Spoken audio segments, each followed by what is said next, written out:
What's up, guys? Mason the Brock Henderson here, and this is the Blacklist Redemption Season 1, Episode 1, Season Premiere, Leland Bray. So, I've gone back and forth in my opinions on this, just going into it. Exactly what I was expecting, what I thought the show was going to be, whether or not I thought it was going to be good.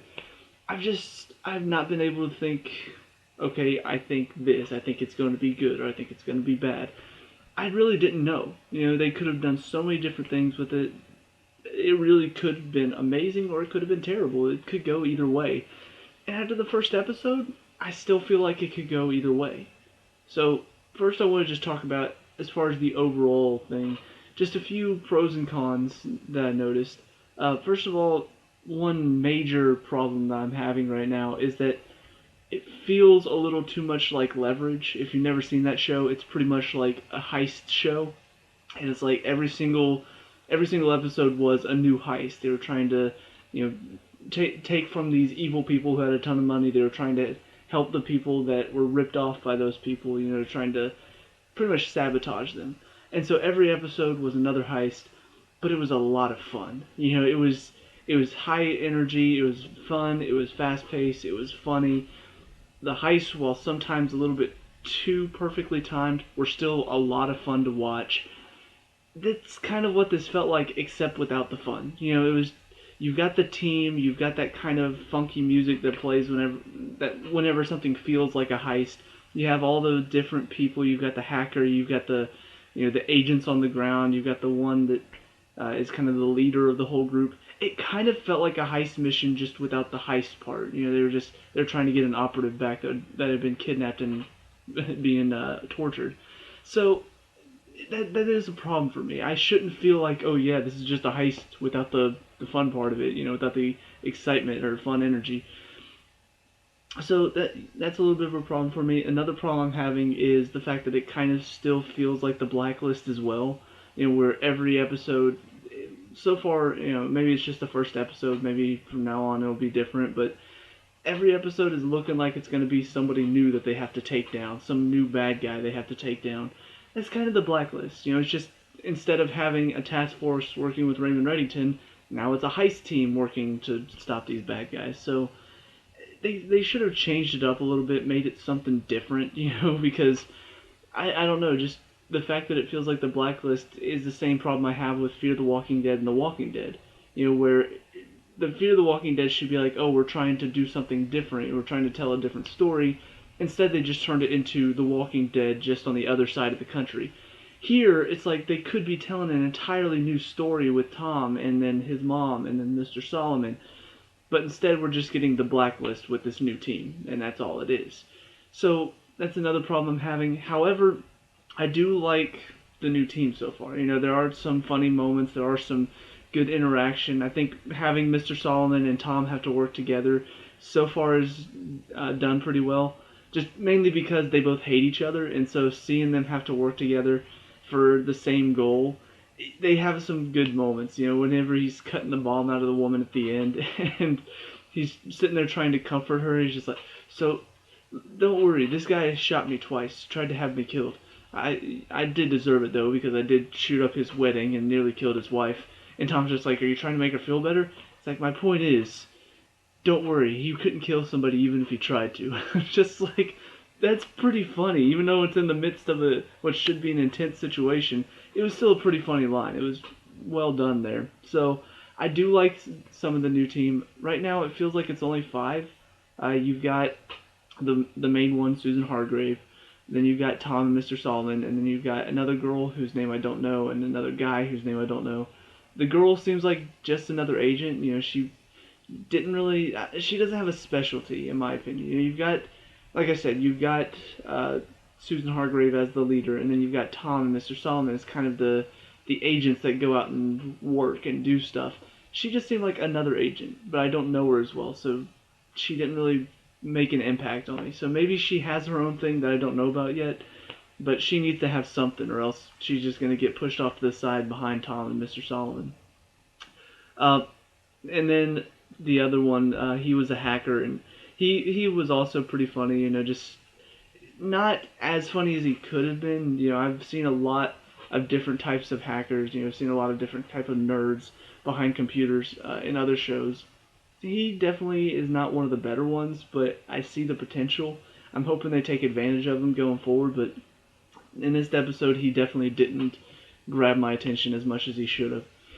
So I like the team aspect, though. I see where they're going with it, and I'm hoping they can take this idea and take it to somewhere new, somewhere original, instead of just going over the same type of thing that I've seen in other shows and that I've seen in the Blacklist. But let's talk about the story really fast, because there are a couple things that are interesting going forward. First of all, the story for this episode is mainly just an operative gets kidnapped by this guy. Tom used to work with her, I think, and they were trying to track down the guy that kidnapped her. As it turns out, or no, maybe Tom worked with the guy. I can't remember. As it turned out, the CIA team that this woman was working on betrayed the guy that is kidnapped her and her son, and he's threatening to kill her or her son if she doesn't take the bomb in her stomach back to the CIA team and blow them all up. So that's kind of the plan he has. The team manages to get there, rescue her and the son, but she doesn't know that.